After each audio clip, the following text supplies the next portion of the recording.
Pinanindigan ni National Bureau of Investigation Director Melvin Matibag na may betrayal of public trust sa pag-amin-anya ni Vice President Sara Duterte na may kinausap siyang tao para patayin si Pangulong Bongbong Marcos. Bahagi yan ng pagpapatuloy ng cross-examination kay Matibag bilang testigo sa paglilitis. Sabi ni Matibag, patuloy pa nilang iniimbestigahan kung sino ang kinontrata ng bise.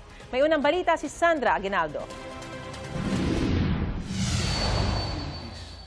The betrayal of public trust was already been consummated when she publicly admitted, there is already an admission that she contracted a killer, a mamamatay tao or assassin, to kill the president. Ito ang pinanindigan ni NBI Director Melvin Matibag sa pagpapatuloy ng cross-examination sa kanya ng abogado ni Vice President Sara Duterte sa impeachment trial. Git ni Matibag, taliwas ito sa pinanumpaan ni Duterte na ipatupad ang batas bilang pangalawang pangulo ng bansa. Pag nagbalak kang pumatay at ginawa mo yan, that is no justice to everyone. It's not execute the law. Execute the president yung gusto mong gawin dyan. Your Honor. Sinubukang tibagin ng depensa ang sinabi ng prosecution na may pattern of violence si Vice President Duterte. Pinalabas nila ang anilay konteksto ng kontrobersyal na pahayag ng bise noong October 2024. Kwento ito ng bise sa nangyari umano nang dumalos sila ni Pangulong Marcos sa isang graduation sa Philippine Military Academy. Inulit ng bata, louder this time. Mr. President, can I have your watch as a graduation gift? Nasagot niya. Why? Why will I give you my watch? I saw the humiliation sa face ng bata. I wanted to help him. Gusto ko sabihin sa kanya, itong relo ko na lang. And then I realized na baka mas lalong mapahiya yung bata if I do that. So I just imagined myself cutting his head.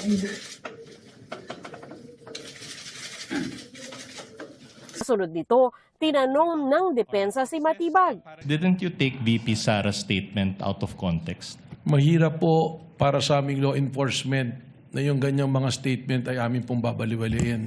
Katunayan, alam naman po natin, kahit nga biro, halimbawa po, yung bomb joke nga po sa aeroplano, hinuhuli natin. Sa amin po sa law enforcement, we have to give credence to that and i-process po namin. Kaugnay nito, binalikan din ang pahayag ni Davao City Mayor Baste Duterte sa paglulunsad ng Rage Coalition noong Abril. Tama na yan. That's okay. Isang ulo lang naman ang kailangan namin. Ang ulo ni Bongbong Marcos! Tanong ng depensa, hindi ba saklaw ito ng freedom of expression? Unless we are under martial law again, Mayor Baste should be able to freely express his dissent to the government. Your Honor, that... But the freedom of expression has limitation also. Kung ito po ay nagbabiolate na ng batas, banta po sa kaligtasan ng Pangulo na naging banta na rin po sa pambansang seguridad po. Kinuwestiyon naman ni Senator Judge Panfilo Lacson kung bakit hindi inimbestigahan at kasuhan din si Mayor Baste. We will be contemplating also on filing a grave threat and inciting to sedition as well. Baka meron double standard. Bakit kayo nag-focus kay Vice President pero hindi nyo in-apply kay Mayor Baste? Sapagkat ang isa po din-develop namin dito na jury po is yung sabwatan. And alam po natin, if we go to court using the theory of conspiracy, medyo mas mahirap po na ipasok na kaso. Kaya it taking much time to develop the case po. Tinalaki rin ng depensa ang panig ng bise sa insidente ng panununtok sa isang sheriff noong 2011 kung kailan alkalde pa ng Davao City si VP Duterte. Ayon sa depensa, nangyari ito sa gitna ng planong demolisyon ilang araw lang kasunod ng isang flash flood kung saan may mga nasawi. The demolition that you mentioned involved the demolition of informal settlers in that area.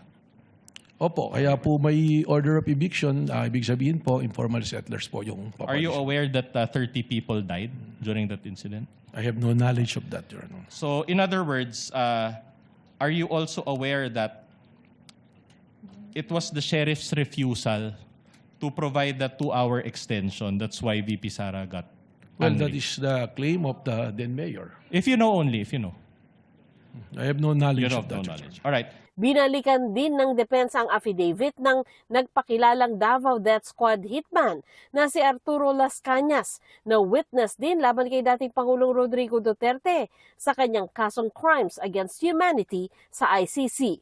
Ayon kasi sa NBI, ginamit nilang open source intel ang sinabi umano ni Las Cañas na may kinalaman ang bise sa extrajudicial killing noong alkalde siya ng Davao. Without verification, you decided to believe the contents of the document that you obtained? Isinama lamang namin po ito, isa doon sa mga factors na sinasabi po natin, yung pattern of violence na tinatawag. At doon po, doon sa paragraph 270, sinasabi nga po na may kinalaman sa extrajudicial killing si dating Mayor Sara Duterte at in fact, sabi pa nga niya, huwag nyo nang barilin, kidnapin nyo na lang. Did you decide to believe the contents of the document without verifying it with Las Cañas? Yun nga po yung sagot po, hindi Yes. kaagad. Kaya po ikinikwento ko nga kung paano po namin nagamit yun. Alright. Pero may question ng depensa kaugnay sa umano'y kaso ni Las Cañas. This is the same Las Cañas who was charged by the Senate panel led by then Senator and still Senator Panfilo Lacson with a recommendation for perjury. Is he not? Hindi ko po nabalitaan yung kung sinarge siya ng perjury. You mentioned na pinapaniwalaan niyo na siya ngayon as clarified by the chair. So are you saying that pinapaliwanaan niyo na ngayon without issuing a subpoena to Las Cañas and verifying it? Hindi po nag-issue ng subpoena kay Las Cañas, pero meron pong naging verification process. May nilinaw naman si Lacson. Pero gusto ko lang i-correct na hindi ako nag-file ng perjury. Binusisi rin ang pahayag ni Matibag na patuloy ang investigasyon nila sa mga persons of interest na posibleng makapagturo kung sino ang kontratistang assassin ng bise. Paano pala ho ninyo ito natalisod o natunto ng impormasyong ito? Gayong sa kanya pong press con, wala naman pong siyang sinabi kung sino mga taong ito. Ay nagre-rely po kami sa iba't ibang intelligence report. At lumalabas po rito, alam natin yung kasaysayan, malawak po ang kanyang tinatawag na connection. Nakadevelop po ito ng mga relasyon. Unang-una na sa mga men in uniform, Vice President Sara sa security group at yung pong mga Davao Death Squad. So tiningnan po natin at tiningnan by process of elimination yung mga tao po na maaaring dun nang galing or maaaring nakakaalam. Kasama ba sila sa persons of interest, itong Vice President Security Group? Paano sila nagiging persons of interest na merong potentially manggaling sa kanila itong pagkukontrata? Yun po yung precisely the reason na ayaw po natin na yung term na tinatawag na masunog yung atin pong lead na kinukuha. Yung nakausap nyo is hindi pa actual na nakontrata? Hindi po natin masiguro doon po sa natitirang numero, meron pong personalidad na kasama ron. Dagdag na tanong ni Presiding Officer Chis Escudero kay Matibag, may bayad bang kapalit ang pagkontrata kung meron man? Tumbukin ko na po yung mga punto ko. Sa inyong investigasyon, may bayad po ba yung kinausap ni VP Sara para patayin? Di umano ang Pangulo, may bayad po ba yun o libre? That is the part of the investigation po that we have to establish po. Ito ang unang balita. Sandra Aguinaldo, GMA News.